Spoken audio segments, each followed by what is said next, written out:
Assalamualaikum warahmatullahi wabarakatuh. Baiklah teman-teman sekalian, jadi kali ini kita akan membahas tugas yang diberikan sama Pak Andan, tugas bagian ketiga di bab ekuitas mengenai pembagian dividen ke pemegang saham preference dan juga pemegang saham biasa atau pemegang saham ordinary. Nah, jadi hal dasar yang harus kalian pahami bahwa terdapat beberapa hak yang diberikan kepada pemegang saham preference, yaitu di sini ada hak kumulatif dan juga hak partisipasi. Nah, apa itu hak kumulatif? Hak kumulatif itu adalah hak yang diberikan kepada pemegang saham preference, di mana pemegang saham preference akan menerima pembayaran dividen yang tertunggak untuk beberapa tahun sebelumnya yang belum dibayarkan oleh perusahaan. Nah, sementara kalau hak partisipasi itu lebih mengarah kepada terdapat sejumlah dividen atau selisih dividen yang belum dibayarkan setelah diberikan kepada pemegang saham preference dan juga pemegang saham ordinary. Nah, selisih dividen itu akan diberikan lagi kepada pemegang saham preference dan juga ordinary sebesar tingkat partisipasinya gitu. Sehingga nanti teman-teman mau tidak mau apabila sifatnya adalah partisipasi, apakah partisipasi penuh atau partisipasi sebagian, teman-teman akan mencari berapa besar tingkat dividen partisipasi untuk menentukan berapa porsi dividen yang diberikan kepada pemegang saham preference dan juga berapa porsi dividen yang akan diberikan kepada pemegang saham ordinary. Ya, itu sekilas untuk sifat kumulatif dan partisipasi. Lalu di sini ada dua soal yang diberikan oleh Pak Andan, soal 1 dan soal 2, dan soalnya itu sama, namun perbedaannya adalah di hak-hak yang diberikan kepada pemegang preference. Untuk soal pertama, itu hak yang diberikan adalah kumulatif dan juga partisipasi penuh. Nah, kemudian dividen yang didistribusikan oleh perusahaan itu sebesar 200.000 ya. Lalu ada persentase saham preference, itu adalah 5% untuk menentukan berapa besar dividen bagi saham preference. Lalu di sini ada nominal modal saham preference adalah 400.000, sementara modal saham biasa 600.000. Kemudian kalau ditotalkan 400.000 tambah 600.000 dapat total modal saham sebesar 1 juta rupiah. Nah, bagaimana pengerjaannya?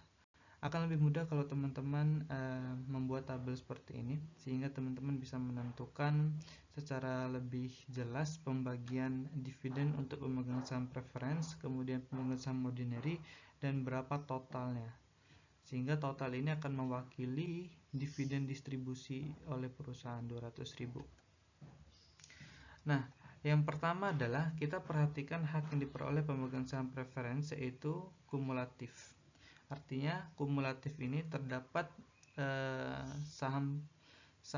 terdapat dividen yang belum dibayarkan oleh perusahaan untuk beberapa tahun sebelumnya dan harus dibayarkan pada periode sekarang. Nah, kalau di soal itu diketahui bahwa perusahaan belum membayarkan dividen kepada pemegang saham preference itu selama 3 tahun. Sehingga selama 3 tahun sebelumnya akan diterima oleh pemegang saham preference sekarang karena dia memiliki hak kumulatif. Nah, gimana cara menghitungnya? Yaitu dengan cara sejumlah atau tingkat persentase saham preference sebesar 5% dikalikan dengan modal saham preference 400.000 ya. Kemudian dikalikan 3 tahun yang tertunggak. 3 tahun yang tertunggak. Maka diperolehlah nilai sebesar 60.000 rupiah gitu. Nah, setelah itu baru kita masuk ke sejumlah saham yang akan dibagikan atau didistribusikan oleh perusahaan periode sekarang. Kalau yang ini kan alasannya adalah perusahaan memiliki hak kumulatif, pemegang saham preference memiliki hak kumulatif sehingga menerima pembayaran dividen untuk 3 tahun sebelumnya. Nah, untuk tahun sekarang perhitungannya sama, yaitu dengan cara 5% dikalikan dengan modal saham preference 400.000 lalu dikalikan 1 untuk porsi pemegang saham preference. 5% kali 400.000 kali 1 tahun sekarang, yaitu dapatlah nilai 20.000 untuk pemegang saham preference. Sementara untuk pemegang saham ordinary itu sama perhitungannya, namun perbedaannya adalah di sini di modal saham sahamnya. Nah, 30.000 ini diperoleh dari 5% dikalikan dengan modal saham biasa, karena kita mau mencari berapa porsi untuk pemegang saham ordinary. 5% kali 600.000 kali 1 karena periode sekarang, dapatlah nilai 30.000. Ditotalkan ke kanan 50.000. Sehingga kalau kita lihat dividen yang sudah didistribusikan itu yang pertama ada 60.000, yang kedua 50.000 ya. Nah, sehingga masih ada selisih yang belum didistribusikan.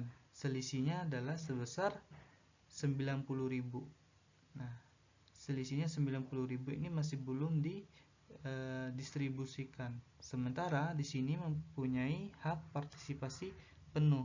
Maka selisih 90.000 ini akan dibagikan lagi ke pemegang saham preference dan pemegang saham ordinary sesuai dengan tingkat partisipasinya. Nah, sekali lagi 90.000 ini diperoleh dari 200 dikurangi dengan 200 ini ya, dikurangi dengan 110, dapat 90.000.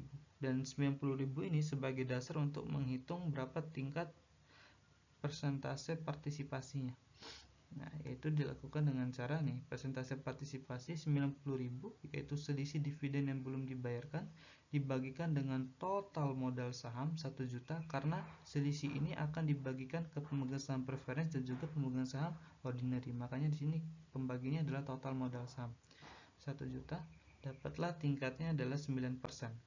Nah, 9% ini lalu kita cari berapa porsi untuk pemegang saham preference dan juga berapa porsi untuk pemegang saham ordinary. Untuk pemegang saham preference yaitu 9% dikalikan dengan pemegang saham preference 400.000. Oke, 9% dikalikan 400.000 itu dapatlah angka 36.000 rupiah. Nah, karena hak ini adalah hak yang diberikan kepada pemegang saham preference, untuk menghitung berapa porsi pemegang saham ordinary berarti sisanya langsung semua diberikan ke pemegang saham ordinary. Jadi nggak perlu 9% dikalikan 600.000 ya. Atau kalau kalian kalikan hasilnya akan sama sebenarnya. 9% kali 600.000 dapat 54.000, atau langsung selisihnya 90.000 kurang 36.000 dapat 54.000. Sehingga kalau ditotalkan ke kanan sama ya, 90.000. Lalu totalkan ke bawah 200.000. Artinya seluruh dividen 200.000 ini sudah didistribusikan oleh perusahaan kepada pemegang saham preference sejumlah 116.000 dan juga kepada pemegang saham ordinary sejumlah 84.000.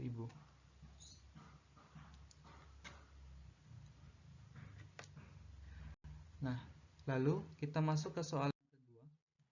Nah, soal yang kedua sama ya, cuman bedanya di hak yang diterima oleh pemegang saham preference itu non kumulatif dan juga partisipasi penuh. Kalau dia non kumulatif berarti dividen-dividen yang tertunggak untuk tahun-tahun sebelumnya itu tidak dibayarkan di periode sekarang karena dia memperoleh hak non kumulatif. Berarti langsung saja dimulai dari pembayaran dividen untuk periode saat ini. Pembayaran dividen untuk periode saat ini untuk pemegang saham preference dan ordinary diperoleh dari 5%. Kalau preference dulu ya, 5% dikalikan dengan modal saham preference 400.000 dikalikan 1 untuk periode sekarang dapat nilai 20.000. Sementara untuk pemegang saham biasa itu 5% dikalikan dengan modal saham biasa 600.000 dapatlah 30.000. Totalkan 50.000. Nah, masih ada selisih. Selisihnya adalah 150.000 karena yang dibagikan perusahaan kan 200.000. Ini baru dibagi periode sekarang adalah 50.000, berarti masih ada selisih 150.000.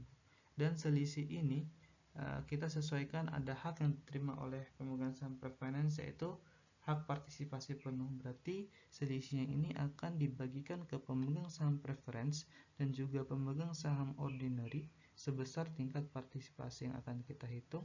Gimana caranya? Selisih dividen yang belum dibagikan dengan total modal saham 1 juta, dapatkan angka 15%. Lalu porsi untuk pemegang saham preference berapa? Didapat dari 15% dikalikan dengan modal saham preference 400.000, dapatlah nilai 60.000.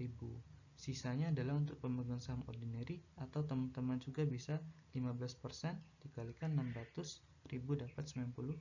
Sehingga kalau ditotalkan ke kanan itu 150.000, totalkan ke bawah 200.000, yang artinya 200.000 dividen sudah didistribusikan ke pemegang saham preference totalnya 80.000, dan juga ke pemegang saham ordinary totalnya 120.000, sehingga total untuk keseluruhan pemegang saham adalah 200.000. Oke, sekian pembahasan dari tugas yang bagian 3. Assalamualaikum warahmatullahi wabarakatuh.